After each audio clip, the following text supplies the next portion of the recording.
Welcome back to another interesting tutorial about Android phone settings, and in today's video I will show you how to delete all recording calls on your Android phone without any stress. This is a simple setting you can follow.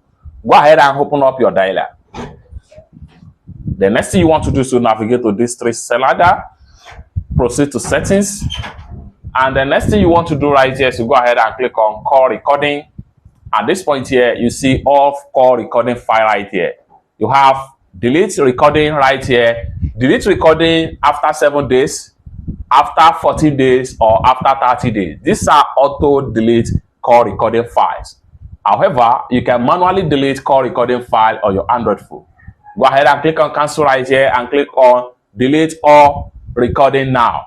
Delete all recordings. This will delete one record and free all storage space on your device. This depends on the number of call you have been recording so far with your Android phone.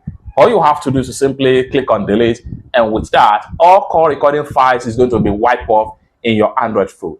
It's that simple. For more useful tutorial tips and tricks on how best to use your Android phone, consider to hit on that subscribe. Thank you so much for watching, and I hope to see you in my next video. Bye for now.